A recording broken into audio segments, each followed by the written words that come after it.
All right, folks, back at it. Grant the coaching show, man. See, I'm on top of man G in Tennessee, man. Wish they got us some wins while he was up in Tennessee. Good to see you, brother. And man, I tell you what's doing this show this season has been fun, man. So we get episode 8, man. We keeping it rolling, brother. How's it been going for you on your end, brother? It's been good. Obviously when I saw you in Nashville, we had two really tight games where we had leads in the second half and just weren't able to finish them off on the road, but came back home and got one versus JU and we're right in the thick of it. Could finish anywhere from fourth to 11th. It's crazy, crazy year, but our league is so jumbled up. That's where we're at right now. And just what that game against the Lipscomb, man. Like I said, Dayton had another big night, man. AJ as well. I know it was a game you wanted to win, man, but let's talk about this, man. You only had 8 turnovers that game against Lipscomb, man. Taking care of that ball. I know something that you value the ball, man. And it had to make you feel good on only 8 turnovers against a team that I coach Acuff's team. Yeah, and honestly, it was such a high level offensively played game. I think the score ended up 90 to 88, I believe. But it kind of felt like whatever team could get a stop late would win, and that's actually not what happened. We scored, then they scored, and time ran out. But it was a good basketball game, college basketball. The people, the fans that were there had to thoroughly enjoy it. I thought our guys executed at a really high level. We both the box scores were so similar. We both hit 10 threes. We both had 8 turnovers, and we both shot over 50%. Just a really, really high level game. And for both teams, only 20 free throws between both teams, which is good. Not too many Wilsons, so the game has flowed to it. You know, get Yeah. up and down the court and having a good time. So not too many stoppages of play. So it had to be a very good game to watch for the fan. I know we wanted you to win, of course, but it had to be a great game to watch for sure. One of these days I'll figure out how to beat Lenny. He's a mentor to us all. He's the president of the NABC, does such an unbelievable job with his teams. And one of these days I'll figure out how to get a win against him. No doubt. Hopefully it's here real soon. Though they see him again real soon. And Austin P, man, I know you played up there against those guys. AJ again, 31 points. First his two back-to-back 30-point games in Austin P, man. About going against that team, man. They don't really sub anybody out. So it's like playing who they got out there. AJ getting 31 points when they go mix all that defenses. Corey Gibson, those guys mix up there, man. Yeah, Corey does a really good job of attacking mismatches. And I felt like we did the same to them because they don't sub. They actually did sub a little more versus us. We got their bigs in foul trouble. They went deep onto their bench. Guy playing who haven't really played all year because they had to. It was a really high level game, and we were up pretty big in the second half. And to be honest, we just let one guy kind of. I'll be honest, most interesting coaching strategy. He's going to run a play until you stop it, and so they probably only ran 3 or 4 different plays the entire game. And they just kept running them over and over and over again. And then when we got comfortable stopping it a few times, he'd go to a different one. Corey's a really good coach, really bright young mind, and thought he did a really good job. And late, the crowd really got into it. We just weren't able to finish him off. And another game where you shot over 51% again. And another great. That's why I know it sucks for you. I know that you love defense. Like we're shooting the ball well. We can still a few stops here and there, man. Like we can get these games, man. Yeah, it's tough because I didn't know this until this last week. Our league, the A-Sun, is number one in offensive efficiency, number one in turnover rate, number one in 3-point field goal percentage, and number one in effective field goal percentage. So we are the best offensive league in the country. And so sometimes I look down at our stat sheet and I'm like, I thought we were better defensively, but I think credit goes to the skilled players in our league and the coaches that put their players in unbelievable positions. No doubt, man. Like I said, I know those close games, and I know that you all want to get off that road win schneid. I know you've been so close. I know with conference tournaments coming up here was be on campus sites, man. So I know you want to try to get some road wins before that thing happens. Guys be confident about that win on the road. But knowing that you're being very close to win on the road as well. I'm gonna let Jackson talk about that because I keep telling our guys we're gonna turn the corner in that area and we're really close. And Jackson, what are your thoughts? Yeah, I think one thing that G said after the game that stood out to me, and I've said a couple times, is he said it was the best communication game of the year. And I think we tend to have so much energy like when we play at home. And I think if we need to learn how to carry that through an entire game. I think we've had moments like he talked about at Lipscomb or Austin P where we have stretches of that energy and communication. But a lot of times when we're on the other end away from the bench, especially defensively, we lose that communication. And so I would say something that I can maybe have an impact on the control is just like how much I'm talking and other teammates are just making sure we have that communication on defense. I think if we can carry that over, we'll have success this week. So No doubt, Jaxon, like you said, man, especially, all outside from them coaches in the second half, man, you're down to having to communicate those screens, those actions you see, when you go, what your code words are for certain things you're going to do defensively. We're going to say it out loud in person here. So it's like, I get that, man. Communication, defense, definitely on defense communication. So for you being a bigger guy, man, get rebounds out there, man, it's about that piece of it as well. Trying to make sure that the guards, like all the AJ, Chris Dayton, all those guys are in the right positions and right. So they can see a screen coming or action coming so they don't get drilled, knocked out of the game. yeah, for sure. No doubt. And also, North Florida, man. I know Coach Matt just shoots a lot of threes again. I know that's a game. That box was like they just shot made more threes, but you still shot well, 45%, low turnover number again. It's just them threes that North Florida shoots and they went in more than you guys did. Yeah, there's a couple of factors in that, and Dayton didn't play that game, so we had some guys handling the ball a little more than normal. But to be honest, I thought that game was lost on the glass, and giving them 41% of their misses, I don't think is acceptable. And that was my message to the guys: is if you guys want to win going forward, as tournament time comes, we have to be better on the glass. It has to be our emphasis. And I thought we did a better job versus JU, who's a way better rebounding team.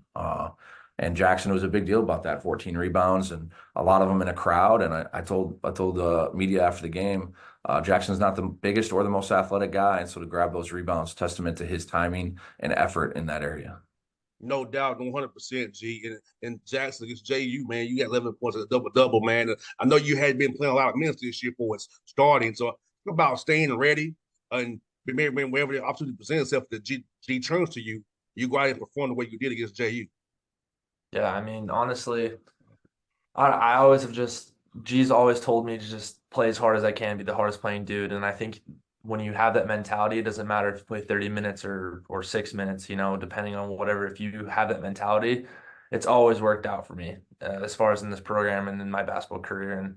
And different matchups will entail different minutes, and I'm just always ready to go out and try to do what I'm, here to do, which is rebound, talk, bring energy, and I'm always going to do that for this team. So, and Jaxon also, man, like you said, man, just this great example of how a good player should be, like just being selfless for the team. Like you know what your role is, and accepting your role, and that Jesus told you to stay ready. It's about that part of it, being a professional, doing the right things, being about the integrity of the game by staying ready, still coming to work after this, going to treatments, doing all the right things. So when, like you said, it's Jacksonville, you come in there, you perform the way you did because you was already ready and prepared. You didn't suck because you weren't getting the minutes that you got that you might want to get, but you knew the opportunity would come.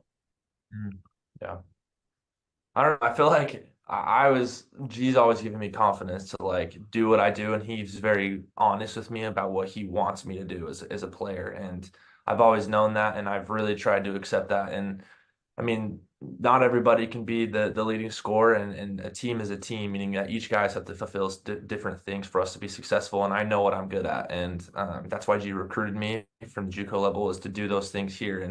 And I would say all of my best performances have been because I started doing those things first, and I was rebounding and talking, and then maybe the points or the 3-point shots started falling after I had my mindset in the right place. And so I definitely just need to keep trying to do that even at a higher level. So no doubt, man. And Jaxon, AJ went back-to-back 30-point games. Being on the court with the guy, man, how excited were you seeing your guy go off like that, man? How fun is it to watch when he gets going, man? yeah, it's really fun. I mean, there was one clip we were watching in film, and I got a rebound. I threw out to AJ, and he hit a three, and I was more excited than he was. I was bumping my head up and down, and I just think AJ is probably one of the most energized guys I've ever seen in practice. I think sometimes when we're on opposite teams, we tend to butt heads because I bring a lot of energy too. And so I think when I'm on his team and not competing against him, it's really fun to see him be successful because he puts in a lot of work like in practice. He brings it every single day. A lot of guys I've been around when they're the best player in the games. And then in practice, they don't try, they lose sprints. AJ's the exact opposite. He wins every day in practice because he's a competitor on and off game days. And I think that speaks so loud to when it's game day and he is successful, it makes me happy as his teammate. So He's made unbelievable strides just this year and just in season. Early in the season, he was our leading scorer, but he was taking a lot of volume shots. And since we started league play, his efficiency has gone through the roof. He's figured out how to score more with less shots, how to read the help, and most importantly, the bigs, so that when he goes in there, he knows when the shot blocker's at the rim and when they're not. You've seen his efficiency, his foul rate, everything go way up. His turnovers are way down. But most importantly, his bad shots are way down. And you can just tell that he's put in a lot of work in film to figure out, how he can help the team the best, and really proud of AJ's growth. And Jackson, 5 turnovers in JU. That had to be make you feel good, G. Only 5 turnovers better in that basketball, because that's a heck. I mean, that's 2.5 a half, man. 5 in one game, man. It had to make you and the guys very happy watching it back on film. Yeah, and versus Austin P, I think we ended up with 6 or 7 for the game, and we had 2 going into like the last, I want to say 5 minutes, and so I think our guys have really figured out where their sweet spots are as a team, and what their role definition is really coming forward, and I think that's when you can start to see a team value the ball and understand where each other are and how connected they are offensively, and I've been really proud of that. And as a team, it just shows a lot of growth to go from a team that turnover rate was just okay early in the season to it's been excellent going forward. And we know the ball's everything. We turn the ball over, that could be 2 or 3 points, depending on what goes on. So analytically, that can't say that the ball's everything. You both know the ball's everything, man. And I also see Chris is back in the mix now too. G, I see him come out against JU. Talk about getting him back. So Yeah, he's been, versus Lipscomb, he went 2 for 9, and I thought all 9 were really good threes. And I've never wavered with him. I actually tell him, only time I'm going to yell at you is when you don't shoot. no Uh, doubt. so he knows that's what his role is to space the floor and to stretch and to make threes. And he works tirelessly at it. I think that's the thing that I see the most is even when he's struggling, he's in the gym for an hour to 2 hours a day extra, and it's an everyday thing. And I always say that the work will show. Confidence comes from work that you put in, and I'm not surprised that he's got out of the shooting slump, and I think it's going to be great for us going forward down the last stretch of these last 3 regular season games in the conference tournament. And Jackson, tell me, talk about how G helps you all develop your games, how he encourages you all to develop your games. Like you've been 3-point shooter, also doing your rebound as well, making shots outside, making sure you all at every level have some development in your game, man. yeah, I mean, I was actually talking about this the other day with my uncle, and my favorite thing about G is yes, I have roles, but like I'll do something good in practice, like make a good post move. And rather than being like, hey, that's not your role, I don't want you to shoot that shot, he'll tell me like, hey, you're getting a lot better in that area. And then like he ran a play for me in the game to like get a post touch score, which like is something that I haven't really done all like year, right? And so I would say one of my favorite things about G is just how he encourages us to get better. And then when he sees success and that our games are improving, he'll actually use it and allow us to use those skills in the games. And I think that's like it shows a lot to him as a developmental coach. So It's testament like G talks about getting 1% better. Isn't that right, Jackson? How he Yep. allows you to get 1% better each day. He doesn't cap it. Hey, if you got better at this, let's do it some more. Yeah, agreed. Yeah, it's definitely his motto, and it's not like it's just a saying. Like he actually does envelop it as a coach. So yeah. And Jackson, for you, man, being part of a family, a basketball family, glad your uncle got his heart transplant as well. Hope he recovers very well. So, how cool is it to know that you've seen success in your family playing basketball, knowing that, hey, if you keep working the right way, that could be you as well? Yeah, I mean, obviously, my whole like basketball life, I've always looked up to my uncle. I mean, he played in the NBA for 11 seasons. He had a great career. My dad and all of his brothers all played Division I basketball, and so I think it's always been plan A. I've always wanted to be a basketball player for as long as I possibly could. And so I would say it's kind of been an idol for me to go catch and then also to have that support. I mean, after every single game, I have all these texts from my family and it just helps me to, even if I have a bad game, it helps me to realize that like, oh, I can do this. And like, if I just keep doing the little things every single day, it's going to pay off in the end. So. No doubt. And Jackson, you have any designs to be like G and coach, or you just want to play? I just want to play. I just want to play. I mean, I would love to coach, but it's a long process. I don't know if I'm as tough as G. So I think I'll stay playing and then show up for camps once in a while and do what I can. But His dad thinks he's going to end up a coach, so to be determined. I don't think very few guys when they're playing think I'm going to be a coach. I was one of the rare ones that kind of knew that. But if he decided that's what he wanted to do, he'd be really successful at it. But if he decides he wants to start a business and grow that and start a family, and then as that kind of matriculates good into coaching later, I think he'd be successful at any of those stops. 100%. Well, Jackson, you got basketball in your blood, man. So I think the Yep. itch may get you after a while, man. Yeah, yeah, After a yeah. while. Now, the G, man, you got a big week coming up, man. You Stetson, FGCU, man. So Stetson and Donnie's doing a heck of a job up there. FGCU's having a tough year, but man, what you seeing on film is this season kind of wanes down for those two teams, man. Well, Stetson's unbelievably efficient offensively. Shocker with this league, right? They shoot the three so well. But what surprised us the first game was how physical they were inside, and they kind of got us on the glass, which we weren't expecting. And so we got to do a better job with that. Their point guard all starts with their point guard. He's unbelievably crafty. Kind of would remind you of Mike Conley. He can be fast, but he plays at his own pace. Does an unbelievable job of reading ball screens. He's left-handed, and he's really difficult to stop getting to his left. And he kind of makes their engine go. They have a great screener and rim runner, and then a bunch of shooters around him. Everyone talks about Blackman, their leading scorer, but really it's the point guard and the rim runner who create a lot of it. And so it's going to be an interesting test to our defense.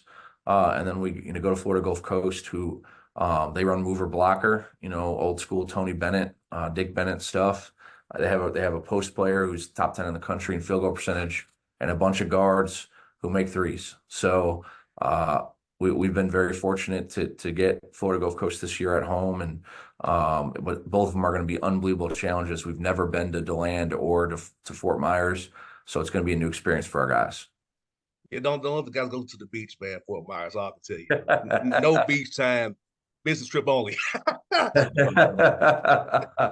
Hey, it's the nice thing about being in the A-Sun, man. We go to great places, Nashville, Louisville, Atlanta, Fort Myers, Jacksonville. DeLand is a suburb of Orlando. I mean, it's incredible where our guys get to go and the experiences they get, but we'll try and hold them off the beach for a little bit. Yeah, no doubt, G. Hold off that beach, man. You don't want to get one of those scheduled losses. I'll be on the beach, like in the NBA. Yes, sir. Hey, G, it's always good to talk to you, my brother. We wishing you well. I hope that you get 3 wins. By this time we talk again, brother, in 2 weeks, brother. Appreciate it, man. See you soon, JR. And then I know we'll see you at the conference tournament somewhere. I already know, brother. It's 3 different sides. I'm going to try to find your way to the other, my brother. All right, we'll talk soon. All right, see you, buddy.